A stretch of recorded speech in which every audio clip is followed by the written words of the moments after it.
你很漂亮，呼很发，很发漂亮，啊发发发。 hello friends, welcome to our YouTube channel Lokesh movie talks. ఎలా ఉన్నారు అందరూ? ఎవరు నువ్వు? ఎలా ఉన్నావంటే నన్ను గుర్తుపట్టలేదా? అదే అప్పుడప్పుడు మూవీ రివ్యూస్ ఇస్తాను, అమ్మ వచ్చేప్పుడు నాకు ఒకసారి నక్షల్ చదువుతా ఉంటాను. నువ్వేనా పెద్ద కంచి కామకోటి పెట్టకపోతే అనుకుంటున్నావేంట్రా? ఏదో ఇంట్రడక్షన్ లో నువ్వుని ఏం లేదు ఫ్రెండ్స్, ఇన్ని రోజులు వర్క్ ప్రెజర్ ఎక్కువైంది అనమాట.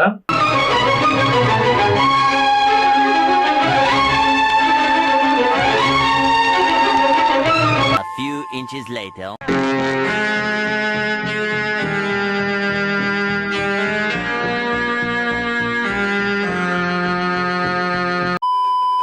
సో అది విషయం. ఆ ఇంక్రిమెంట్ ని చూసి ఆనందం తట్టుకోలేక ఫ్యామిలీ స్టార్ సినిమా ఇంకోసారి చూసా. సో అలా రిలాక్స్ అయ్యి ఇప్పుడు ఈ నచ్చలు చేస్తున్నా. ప్రతిసారి చెప్పే సోదే అనుకోకుండా ఇప్పటివరకు ఎవరైనా మా ఛానల్ సబ్స్క్రైబ్ చేసుకోకపోతే ఖచ్చితంగా సబ్స్క్రైబ్ చేసుకోండి, వీడియో లాస్ట్ వరకు చూడండి. అలా మనం నెక్స్ట్ వీడియోస్ కామెంట్స్ లో కలుసుకుందాం, మంచిగా డిస్కస్ చేసుకుందాం. సో ఈ మూవీ విషయానికి వస్తే, అనగనగా ఒక మిడిల్ క్లాస్ ఫ్యామిలీ, ఆ కుటుంబంలో ₹1,00,000 సంపాదించే హీరో పాపం ఉండడానికి హైదరాబాద్ లో ఒక్క సొంత ఇల్లు మాత్రమే ఉంది. కట్టడానికి ఈఎంఐ కూడా లేక ₹23కే పెట్రోల్ పట్టించుకుంటున్నాడు. ఈ మూవీని మన డైరెక్టర్ ఒక మిడిల్ క్లాస్ ఫ్యామిలీ లాగా ఇరికిచ్చాలి అనుకున్నాడు, కానీ ఇది బెడ్స్ కొట్టింది. ఇది మిడిల్ క్లాస్ కాదు, ఫ్యామిలీ మధ్య ఎమోషన్ కూడా ఉండదు. అక్కడ ఏమైనా ఉన్నాయంటే గ్రాఫిక్స్ దోస్ మాత్రమే ఉంటుంది. 4 సార్లు కనిపించే బామ్మ, అసలు ఉన్నారో లేదో అని అనిపించేలా హీరో బ్రదర్స్ వాళ్ళ వైఫ్స్. ఇంకా మన హీరో అదేంటో, హీరోని చూస్తే చాలు అమ్మాయిలందరూ లైన్ గా చొంగ దాచుకుంటూ ఉంటారు. ఇంకా కొండను ఉన్నాడు కాబట్టి ఆయన ఖాళీగా ఉండకుండా ఆయన కోసం ఒక హీరోయిన్. ఈ మూవీలో వాళ్ళ ఫ్యామిలీ భారాన్ని మొత్తం హీరో మోస్తాడు, కానీ అది మనం మర్చిపోకుండా ఉండడానికి అందరూ గుర్తు చేస్తుంటారు అనమాట మధ్యలో. కాలం అన్నయ్యలని వాళ్ళ పిల్లలని నీకంటూ లైఫ్ ఉండాలి కదరా. నీకోసం ఏదైనా అడుగుతాం అనుకున్నానయ్యా. నా కోసమే సార్, కానీ వాడు కలనీడు. ఇలా బయట నుంచి వచ్చి ఎలా పడితే అలా కలిసి ఉందాం కలిసిపోదాం అంటే పడినీడు. వాడిని కానీ వాడి ఫ్యామిలీని కానీ డిస్టర్బ్ చేసావనుకో తిడతాడు. మూవీ అనేది మన హీరోయిన్ ఫ్లాష్ బ్యాక్ తో స్టార్ట్ అవుతుంది విత్ దిస్ డైలాగ్స్. తిక్కుంటది, పిచ్చుంటది, ఎర్రుంటది.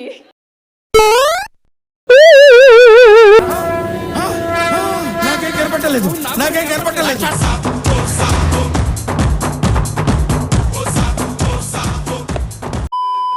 ఓయ్ గోవి, ఎండ తగులుతుంది కదా, స్కిన్ పాడవుతుంది. నువ్వు వెళ్ళి అక్కడ కూర్చో, నీ లైన్ నేను కాస్తానులే. ఆ కాసేది ఏదో పుస్తకాల దగ్గర కాసింటే కనీసం డిగ్రీ అయినా వచ్చేది. ఇలా చిక్కగా పిండిని కలుపుకొని అంటనట్టు 3 చుక్కల పెనం మీద వేసుకొని ఇలా వృత్తాకారంలో మూడింటిని కలుపుకుంటూ పోతే ఇలా హెల్దీగా కరకరలాడే దోశ రెడీ. ఎంత దరిద్రంలో ఉండేవాడైనా కూడా దోశ వేసుకోవడం మానేస్తాడు, కానీ పూతరేకి దోశ మాత్రం వేయడు. తీస్తా, నాలో ఉన్న క్రియేటివిటీ మొత్తం బయటికి తీస్తా, నా తడాకా చూపిస్తా. పొద్దున్న మీ వదిన అరుపులు మీ అన్ని తాగుడు గురించేనా? రాత్రంతా బెడ్రూమ్ నుంచి బోల్డ్ అని అరుపులు వినిపించాయి మా ఇంటికి. ఆ ఏంటని నేను అడిగానా? ఎంత ఫ్యామిలీ సినిమా అయినా కూడా మన కొండను ఉన్నాడు కాబట్టి ఇలాంటి డైలాగ్స్ ఉండాల్సిందే, అప్పుడే ఫ్యాన్స్ హ్యాపీగా ఫీల్ అవుతారు.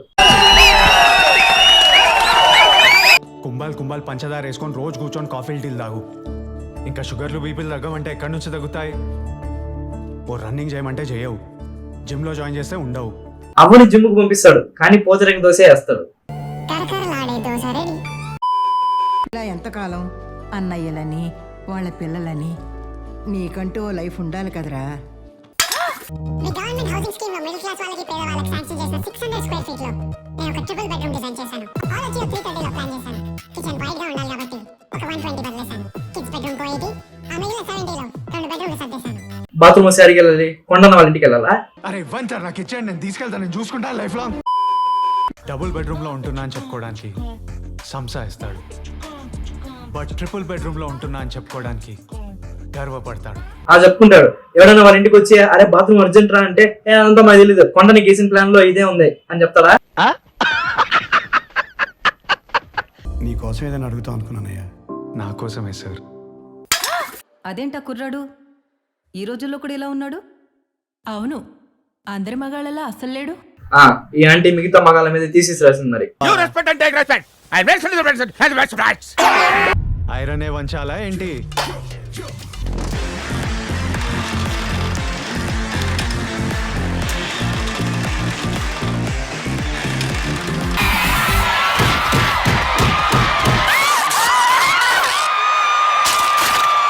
ఈ గ్యాప్ లో మన హీరోయిన్ ఎంట్రీ. లైట్ సరిగ్గా లేదు, మా గోవర్ధన్ రావాలి. ఇంకోటి మా గోవర్ధన్ రావాలి. ఓ మై గాడ్, నేనైతే ఫుల్గా పడిపోయానండి మీకు.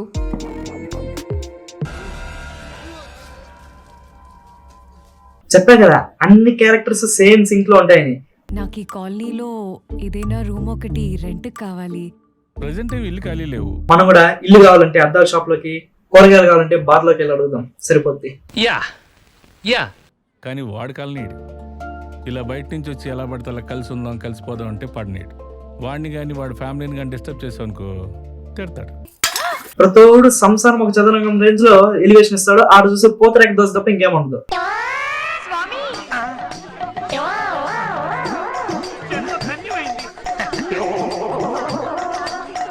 ఇంకా హీరో అయితే హీరోయిన్ ఏమంటే అని పిలిచేసాడు, వెళ్ళి బట్టలు అరేంజ్ చేసేస్తాడు. అది నా బలహీనత. ఇలానే మాయ మాటలు చెప్పి దగ్గర అవుతారు, ఆ తర్వాత మనకు గొడవలు పెడతారు. అనడం నా తప్పు కాదు, వినడం మీ తప్పు. ఇంత లాజిక్ చెప్పిన తర్వాత హీరోయిన్ మాత్రం సైలెంట్ గా ఉంటుందా? నేను కాలేజ్కి వెళ్ళాలి, కొంచెం దించేస్తారా? 1 లీటర్ పెట్రోల్ కొట్టిస్తే దించేస్తా. సరిపోయారు ఇద్దరును, సాగుతుంది మీకు అలాగా. 8 లక్షలు, కాగితం లేదు పత్రం లేదు. అడుగుతుంటే ఇచ్చుకుంటూ పోయాను. ఇప్పుడు అడుగుదామని ఫోన్ చేస్తుంటే లిఫ్ట్ చేయట్లేదు, తప్పించు తిరుగుతున్నాడు.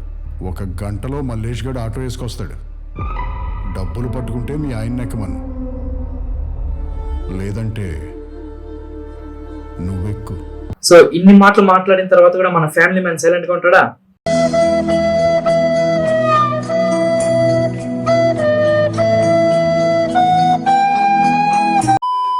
మళ్ళీ ఇంకోసారి ఇలాంటివి ట్రై చేస్తే మా ఇంట్లో కూడా మగాళ్ళు ఉన్నారు. మీ ఇంట్లో వాళ్ళకు ఉండేవే మాకు ఉన్నాయి.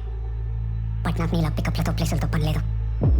చట్టు పుట్ట, గోడౌన్, బస్సు, ట్రైన్, కార్. మన ఫ్యామిలీ జోలికి కానీ, మన ఫ్యామిలీలో ఉన్న ఆడవాళ్ళ జోలికి కానీ ఎవరైనా వచ్చి రాంగ్ గా హ్యాండిల్ చేస్తే మీరేం చేయాలి, ఆ సిచ్యువేషన్ ఎలా ఫేస్ చేయాలో నేను చెప్తాను. సో రవిబాబు గారు ఇలా మాట్లాడితే వెళ్ళను, అదే మన హీరో మాట్లాడితే చెప్పే కదా కొండన్న ఉన్నాడంటే రైటర్స్ కి ఏం జరిగింది బామ్మ వాళ్ళిద్దరి మధ్య? ఏంట్రా నెక్స్ట్ ఇయర్ రాసేది? తెలివై నోడు అని పొగరా, లేదా రాసిన ప్రతిసారి వచ్చేస్తుందని బల్పా? అయినా వాళ్ళు ఏ క్వశ్చన్స్ అడిగితే నీకెందుకురా? మనకు కావాల్సింది జాబ్. ఆ ఒక్క మాటతో లేచి పెళ్ళాం పిల్లల్ని వదిలేసి ఆయన మందుకు బానిస అయిపోతాడు. మీ వాళ్ళని చూసుకోవడానికి నువ్వు ఉన్నావు, నిన్ను చూసుకోవడానికి కూడా ఒకళ్ళు ఉండాలి కదా. ఇలా 4 సర్దిపోయిన డైలాగులు వేసేసి ముద్దిచ్చేస్తుంది. అదేంటి అలా ముద్దు పెట్టేశావు? ఇంకా ఇంట్లో పిల్లలకి ఐస్ క్రీమ్ కూడా పెట్టలేని ఈ పెద్ద మనిషి ఇల్లంతా డెకరేట్ చేసి హీరోయిన్ కోసం వెయిట్ చేస్తా ఉంటే ఆవిడేమో ఈయన మీద ఒక కళాఖండం రాసిందని తెలిసిపోద్ది. మరి తర్వాత ఏమైంది?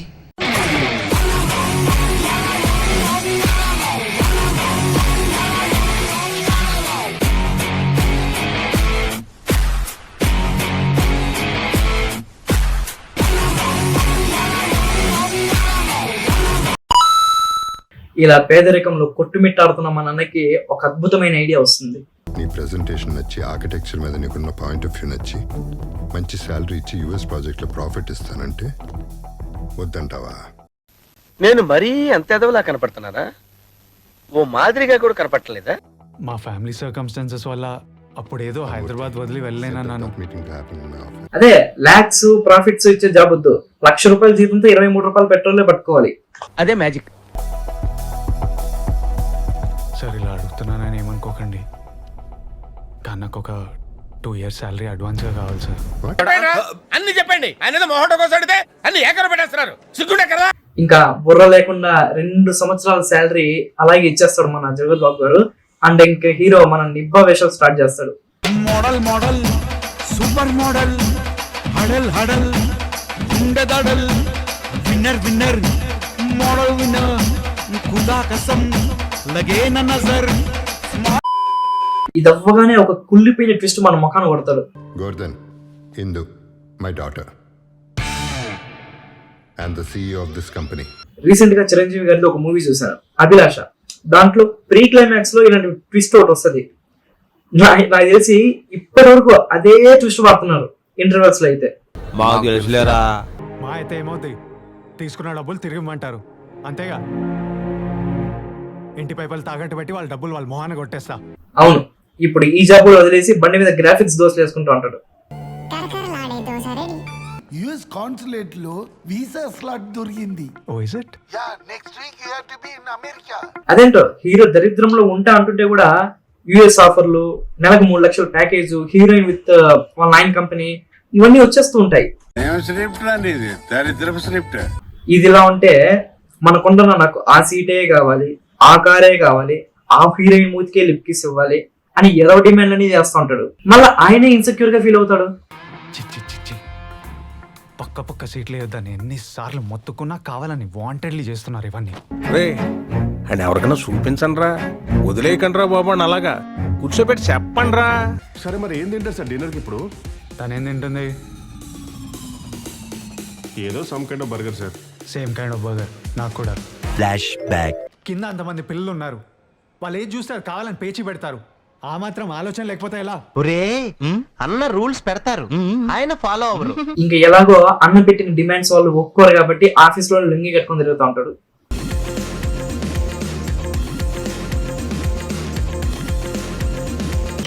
పిచ్చండి ఇది. దీని మధ్యలో అమాయకం ఇరికించం లాగా ఒక ఫైట్ కూడా యాడ్ చేస్తారు, ఎందుకంటే మనం బోర్ కొట్టకూడదు కదా. అది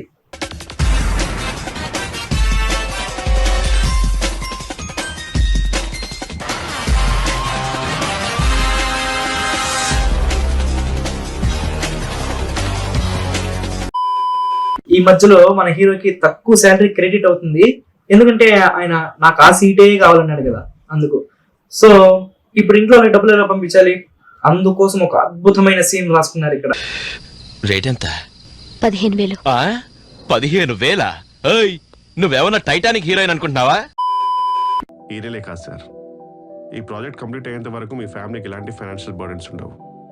మేడం గారు కాల్ చేశారు, క్రియేటివ్గా మీకు ఎలాంటి డిస్టర్బెన్స్ ఉండకూడదని చెప్పారు. ఇదంతా తెలిసి కూడా ఆ సీన్ ఎందుకు చేయించారు? అంతే, ఇంకా hero happy, heroine happy, music director happy, but hero not happy, so heroine not happy, ultimately heroine వాళ్ళ నాయన కూడా నాట్ హ్యాపీ. నాకు అర్థం కాలేదు సార్. ఏం లేదు, జస్ట్ సాంగ్ కోసం అలా కలిశారు, సాంగ్ అయిపోయింది కాబట్టి మళ్ళీ బ్రేకప్. అలాంటిది అడ్వాన్స్ అంటూ మీరు 10 crores అది తీసుకుంటుంటే కల్లో నిజమో కూడా తెలియలేదు సార్. ఇంకెందుకు, కంపెనీ కూడా రాసిచ్చేసి మీరెళ్ళి ఆ గ్రాఫిక్స్ దోశలు వేసుకోండి బండి మీద. కరకరలాడే దోశ రెడీ. ఇంకా మన హీరోయిన్ రాసిన కళాఖండాన్ని బాగా వివరించి చెప్పి మన హీరో కళ్ళు తెరిపిస్తాడు జగత్ బాబు గారు. అసలు ఆ థీసిస్ లో నీ గురించి నీ ఫ్యామిలీ గురించి ఏం రాసిందో తెలుసా?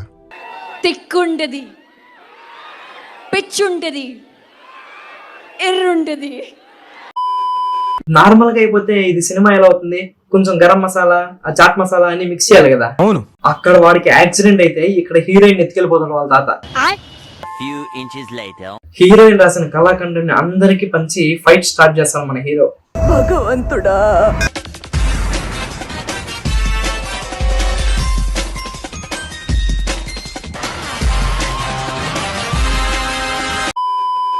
మీ ప్రాబ్లం ఏంటి?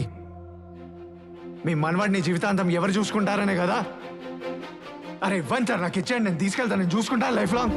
పంపించండి, రోజు ఆ గ్రాఫిక్స్ దోశలు వేసి పెడతాడు. కరకరలాడే దోశ రెడీ.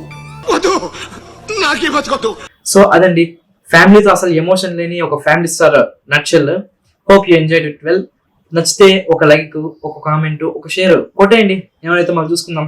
అన్నట్టు మధ్యలో ఎవరికైనా మనోభావాలు కానీ దెబ్బతింటే మన బాలయ్య బాబు గారి మనోభావాల సాంగ్ లూప్ లో వినండి, అలా అవి మానిపోతాయి. మనోభావాలు. సర్లే నువ్వు వెళ్ళు పరామర్శ. అన్నట్టు one important thing, work pressure and certifications course నేర్చుకోవడం వల్ల నక్షల్స్ అనేటివి కొంచెం లేట్ అవ్వచ్చు, మాక్సిమం లేట్ అవ్వదు. ఒకవేళ అయితే you have to understand it guys. Job switch కొట్టడంలో తిప్పలు ఇవన్నీ. ఓకే, సో మీరు కూడా మంచిగా జాబ్స్ చేయండి, మధ్యలో ఇలాంటివి చూసి ఎంటర్టైన్ అవ్వండి. Okay, bye. పరాపా